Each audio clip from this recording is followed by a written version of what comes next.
Bonjour à tous. Alors, voilà, ça faisait déjà quelques mois que je souhaitais créer, comme beaucoup, beaucoup trop, une chaîne de cinéma, surtout à la sortie d'un film de science-fiction estonien, j'ai oublié le titre.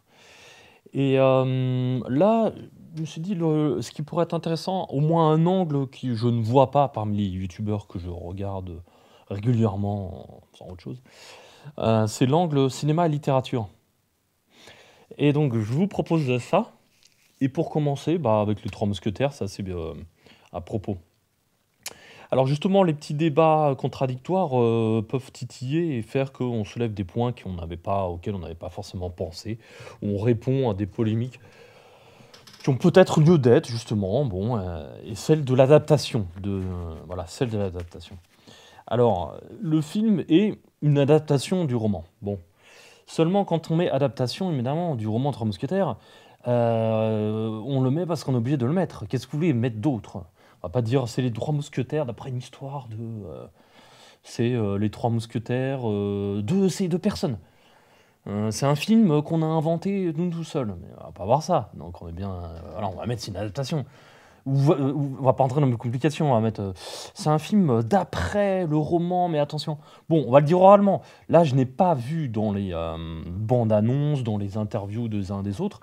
Je n'ai pas vu d'arguments comme quoi on était fidèle au roman, qu'on a voulu que, en lisant un jour la littérature, que ce livre qui a toujours passionné. Non, c'est pas le cas. Ça, c'est le cas, par exemple, pour Dune de Denis Villeneuve. C'était le cas et il est fidèle au roman que j'ai lu. Bon, donc, pourquoi, à mon sens, il n'y a pas lieu de faire un procès au niveau de cette adaptation? Pourquoi? Parce que euh, quand on fait, par exemple, un film 3, le film 3 avec Achille, voilà, en 2003 justement, qui a été présenté en cadeau justement à Jean-Pierre Vernant, qui est un spécialiste de la Grèce archaïque. Il devait recevoir comme un cadeau un peu bizarre, étrange. Est-ce qu'on est fidèle? On est fidèle à quoi en fait? Bon, on va dire ils ont pris un peu d'écart sur la légende, c'est pas exactement ça. Mais on est fidèle enfin, au roman, au chant d'Homère. Mais au bout d'un moment, ça n'est même plus l'œuvre d'Homère, vous voyez ce que je veux dire, qui lui-même compilait une histoire racontée oralement. Et est-ce que cette histoire a eu vraiment lieu? Enfin, quand je dis histoire, la guerre de Troie, alors oui, il y a eu lieu, mais est-ce que. Vous voyez ce que je veux dire? Hélène de Troie, c'est déjà dans l'imaginaire collectif, quand Homère le met à l'écrit, on va dire. Et ainsi de suite. Vous pouvez prendre la figure, par exemple, de Don Juan, qui est une figure que les historiens et les grands littéraires sauront qu'elle a existé d'après un personnage réel. Et il y a eu plusieurs adaptations. On le reconnaît le Don Juan de Molière, et puis le Don Giovanni de Mozart, qui sont pas si éloignés que ça en termes de date. Bon, pas tant que ça. Bon, un peu quand même, mais... Et en tout cas, ça n'est pas une œuvre qui est d'après c'est de Don Juan de Molière, celui de Mozart, mais d'autres auteurs italiens. Et pourtant, voilà, on a la même chose, par exemple, avec Dracula, cet exemple, qui est aussi d'après un personnage, alors on a fictif, on invente, puis après, voilà. Et la même chose avec Roméo et Juliette, par exemple, de Shakespeare. Alors pourquoi le Roméo et Juliette de Shakespeare, de DiCaprio, avec DiCaprio et je sais plus comment s'appelle l'autre, Claire Dunt, je crois. Euh, Pourquoi c'est une adaptation, on pourrait dire, fidèle, mais absolument infidèle? Parce que les grandes lignes sont respectées dans la lettre, hein, c'est Montaigu, Capulet, Roméo, Juliette, ils sont jeunes, etc. Mais dans l'esprit, justement, il y a quelque chose qui est très respectueux, irrespectueux, on va dire, parce que c'est mis façon rock'n'roll, dans le sens où on va garder que la trame principale, et alors que peut-être ce qui fait toute la valeur de cette pièce, c'est son développement, son élaboration, euh, il y a la même chose avec l'adaptation lointaine je crois que c'est Jeux interdits, non, je sais plus comment ça s'appelle, des liaisons dangereuses de Pierre Laclos. Quand vous retirez le caractère épistolaire, la plume, l'art de la plume, et vous gardez que vous réduisez à portion congrue les intrigues, il n'en reste pas grand-chose. Bon, Eh bien, pour un autre exemple, comme celui de, West Side Story, on va dire d'après Shakespeare. Là, pour le coup, on garde que la trame principale, mais tout ce qui fait la chair et l'intérêt de West Side Story, c'est la musique et justement la transposition dans un univers, New York entre cubains et anglo-saxons. Entre portoricains et anglo-saxons. Donc, c'est justement cette transposition et l'art musical extraordinaire de Bernstein, Broadway, on va dire, avec des éléments classiques, des éléments de jazz et ça, qui fait que c'est un chef-d'œuvre. Mais quand les gens regardent, quand moi j'étais petit, mais j'en savais rien, je faisais, bêtement, je faisais pas le lien entre Roméo et Juliette et ça, et ça. Et je suis sûr que des millions de gens qui l'ont regardé, même au cinéma récemment, ne savaient pas. Et est-ce qu'on va faire une accusation en plagiat? Pourtant, c'est une forme de plagiat. Il prend l'architecture tragique et puis il profite de ça pour faire un chef-d'œuvre. On va dire, mais attends, c'est. Eh bien, quand vous avez la nouvelle adaptation de La guerre de Troie, Achille, comme je disais tout à l'heure, on pourra dire, bah attends, c'est pas du tout, c'est pas respectueux. Ah, mais c'est facile, tu prends la trame, comme ça, t'as pas inventé un scénario. Avec les Trois Mousquetaires, il y a quelque chose de cet ordre-là. Et à mon sens, c'est réussi. C'est réussi, c'est pas un chef-d'œuvre comme ceux dernièrement cités, mais c'est réussi. Donc certains auraient préféré que ça soit une adaptation. On prend le maximum d'éléments et puis évidemment, il faut transposer. Mais ça, euh, on l'a avec les pièces de théâtre de The Father et The Son, euh, que j'ai juste ici d'ailleurs, où c'est l'auteur, j'ai oublié son nom, Florian Zeller, qui a écrit la pièce de théâtre et qui l'a adaptée lui-même au cinéma. Donc les dialogues, tout est fidèle et c'est lui-même qui a choisi les plans et c'était un chef-d'œuvre. C'est extraordinaire. Je trouve ça extraordinaire. Et voilà, c'est la même personne. Eh bien, mon argument à saisir, c'est que les Trois Mousquetaires se sont inscrits dans l'imaginaire collectif au même titre que Achille, Hélène de Troie, Don Juan, Roméo et Juliette. Voilà. Alors, on peut y trouver plus facilement les auteurs. On va dire, c'est Shakespeare, même si on sait peu de choses de sa fille. On va dire, c'est Homère. Et là, on va se dire, ah, est-ce que c'est vraiment un seul auteur? C'est plus lointain, évidemment, 800 ans avant Jésus-Christ. Et pour les Trois Mousquetaires, on va dire, ah, mais c'est lui. Bon, très bien. Mais il se trouve que l'éloignement fera que ce qui est le plus présent dans l'esprit des gens, c'est justement cet imaginaire collectif. Et qu'en fin de compte, l'œuvre qui existe ne lui appartient plus vraiment et elle a une deuxième existence, c'est celle de comment elle est colportée par les uns et les autres. Ce qui fait que ça n'est plus que cette figure, pas réduite forcément à son coup, mais cette figure qui est prise comme, voilà, les Trois Mousquetaires sont dans la légende, comme Achille, comme Don Juan et tous les exemples que j'ai cités. Et vous en trouverez d'autres, comme Dracula, et ainsi de suite. Et donc c'est ça qui a été adapté. Vous voyez ce que je veux dire? Et maintenant, celui de l'infidélité A, bah, on sait aujourd'hui qu'il y a beaucoup, alors beaucoup d'infidélité à l'histoire du point de vue d'Alexandre Dumas. Mais il le fait pourquoi? Pour faire un roman, faire un divertissement, quelque chose qui est très haletant, très intéressant, très de l'époque. Vous savez, l'époque qui est nationalisme et médiéval. Alors, on n'est pas à l'époque médiévale, mais évidemment. Donc voilà, alors ça c'est pour la première partie. Restez jusque-là maintenant. Voyez un peu mon propos. Bon, maintenant, seconde partie, on rentre dans la matière du film lui-même. Moi, quand j'ai découvert la bande-annonce qui me séduisait pas tellement. En raison des défauts qu'on retrouve dans le film, qui sont premièrement une couleur marron, un filtre marron assez désagréable et permanent, qui fait une couleur marronasse, du marronasse partout, c'est un peu désagréable. Et le jeu des filtres se fait dans beaucoup de cinéma. Il y a des filtres qui sont utilisés ici et là pour, par exemple, désaturer les couleurs. Des filtres verts. Alors, c'était excellent dans Matrix, évidemment, ça avait une raison artistique. Mais qui sont ailleurs. Des filtres jaunes dans beaucoup de films. Bon, voilà, on va pas. Et c'est parfois excessif, et parfois c'est très bien. Mais parfois ça marche pas. Là. Bof. Et donc la bande-annonce ne m'avait pas tant séduite que ça. Ensuite, je me suis dit quand même dans le Trois Mousquetaires, allons, on va y aller. Puis après, il y avait, je suis aussi bête que les autres, hein. Enfin, aussi bête que les autres. Ça marche pour moi comme pour d'autres. J'ai eu des retours publics et je me suis dit: «Ah, ça donne envie». Puis je me suis dit: «Bon, allez, je vais y aller. De toute façon, c'est à la sortie à Chartres, donc je vais au cinéma» et j'étais pris dans l'histoire. Alors les défauts, on les retrouve. On retrouve ce filtre-là.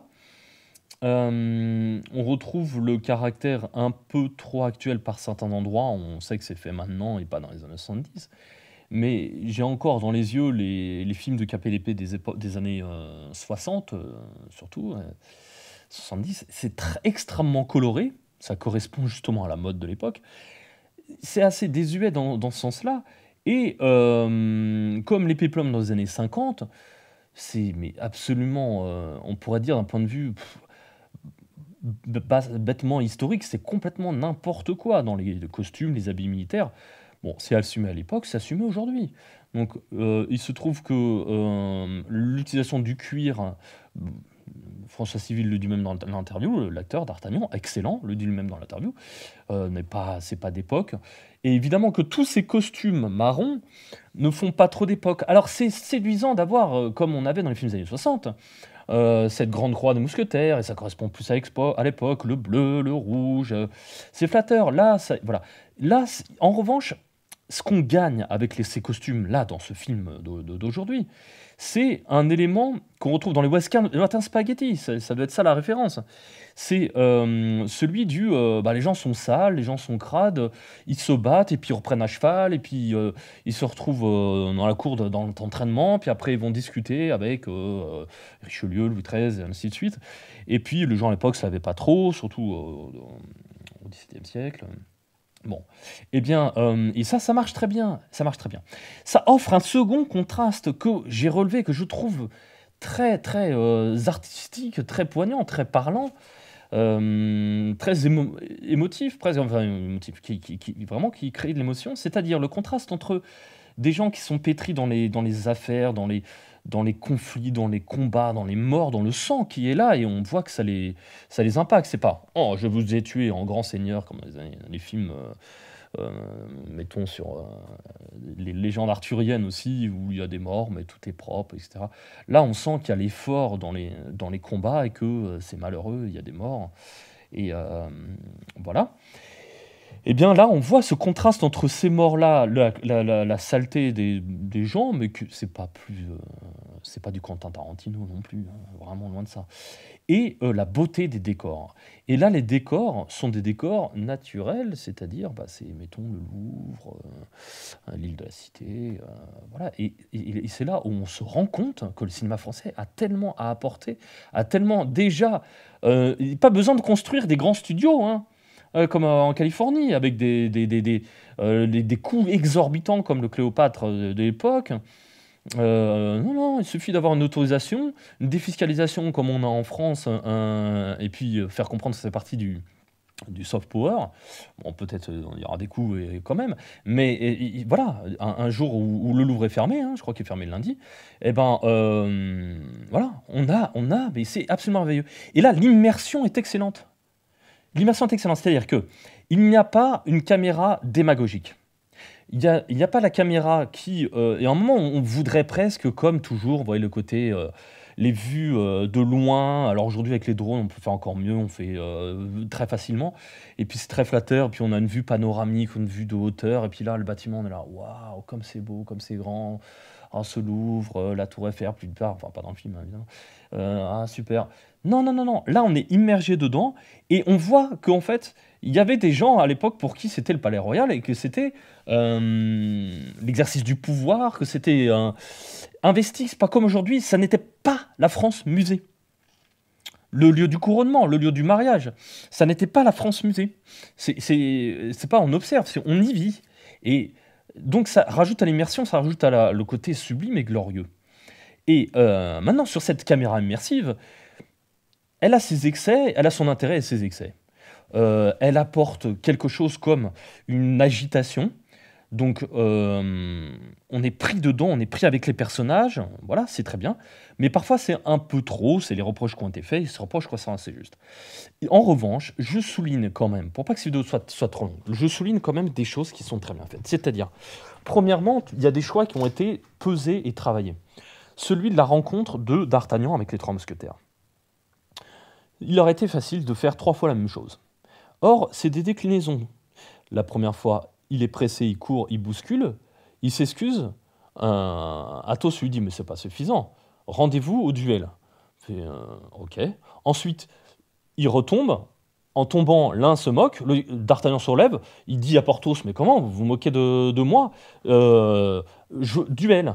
Et le suivant, il révèle que comment dire, Aramis a une amante. Enfin, pardon, trompe, non, a une relation avec, pardon, la femme d'un de ses amis, d'un autre mousquetaire. Et donc, duel. Et donc, il y a l'humour de la répétition, la simplicité, c'est rapide, c'est continu, dans une course, c'est très théâtral, et en même temps, c'est pas bêtement répétitif. Et le duel, comment il va se faire? Eh bien, petit coup de théâtre, il faut avoir vu le film. Il va pas se faire, justement, ça aurait été trop facile, ça aurait été ça a fait tomber. Non, on va dans la confrontation entre les gardes du roi et les gardes de Richelieu. Et là, un plan séquence très actuel, très moderne, très américain, on va dire. Et là également se révèlent les les futurs 4 mousquetaires. Ce qui fait que on pourrait révéler l'art de l'épée de chacun de la même façon, mais ça n'est pas ça. Ça n'est pas chacun à sa séquence, comme l'auraient exigé les acteurs de l'époque. Ils auraient exigé ça. On peut trouver ça même parfois dans les opéras ou dans les commandes où chaque soliste exige qu'il ait son solo et donc le compositeur essaye de compenser. Il y a ça même avec Mozart. Eh bien, là, il n'y a pas eu, voilà, comme dans les années 50, moi aussi je suis une star, je veux tant de lignes de dialogue. Voilà. Le film est principalement sur d'Artagnan, ce qui est normal. Et donc, le moment du plan séquence avec les épées, il n'y a pas de symétrie parfaite. On passe d'un personnage à un autre, mais ça n'est pas les 2 minutes d'échange d'épées avec Athos, puis Aramis, puis Porthos, puis D'Artagnan. On n'est pas dans l'identité. Il y a une petite cassure du rythme. Maintenant, la photographie, j'ai critiqué en début. En revanche, la séquence en Angleterre, il y a une photographie qui est très intéressante, ça fait un contraste. Louis XIII est extrêmement bien joué par Louis Garrel. On retrouve ce qu'il y a dans le roman. Alors je ne l'ai pas encore lu, malheureusement, mais bon, c'est pas grave, j'ai lu 5 mars d'Alfred de Vigny.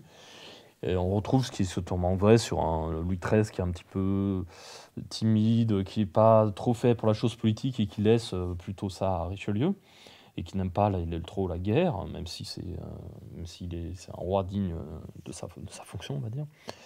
Et tout ça se retrouve, l'alchimie pour moi est très bien. Euh, voilà. Donc, je crois qu'il faut en être heureux.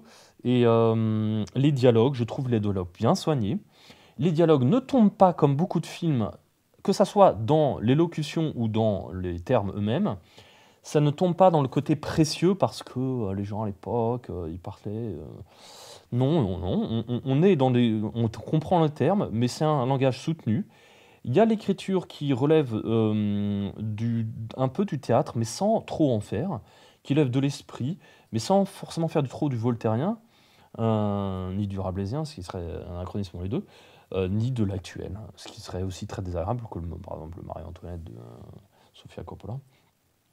Et quand vous avez des dialogues qui sont soignés, mais ça fait beaucoup, beaucoup, beaucoup, beaucoup. Parce que l'intrigue se révèle par ça, l'échange des personnages se révèle par ça, la tension. Et vous l'avez vu dans certaines des séries, par exemple, je sais pas moi, Game of Thrones, ce que vous voulez, série anglaise, américaine, les dialogues, quand ils sont bien, il suffit de pas grand-chose. Ça dit beaucoup de choses. Ça dit dans la tension entre les personnages, dans l'esprit des personnages, mais également dans les non-dits, ou dans ce que peut dire chacun.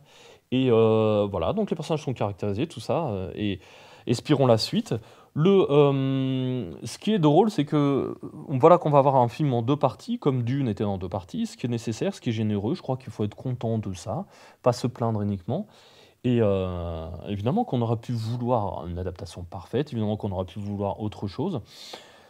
Voilà, la bande-annonce du premier film de Bourboulon, le réalisateur, ce Gustave Eiffel, moi, ne m'avait pas intéressé. J'ai senti que c'était une romance avec un Gustave Eiffel qui était un prétexte à une romance. Et que quand on a un bâtisseur comme Gustave Eiffel, voilà, insister sur les éléments émotifs, émotionnels, romance, je trouvais que ça m'intéressait pas et quand j'ai vu dans les interviews, sur Combini d'ailleurs, je crois que j'avais vu ça, quand j'ai vu comment a été fait le scénario sur un ticket de métro, mais vraiment réellement au départ, il y avait rien du tout, et que c'est passé entre 36 mains, non, pas intéressant. Là, on a des scénaristes pour, les Trois Mousquetaires qui sont des scénaristes, vous retrouvez les noms, j'ai oublié leur nom, mais Nathalie Bianco me les a donnés. Ils sont des gens vraiment qui ont une pratique de théâtre. Et il y a de quoi être heureux de ce cinéma ambitieux. On est bien loin, comme tout le monde l'a rappelé, du Astérix. Voilà aussi, là, esprit, la lettre, bon. Allez, ciao.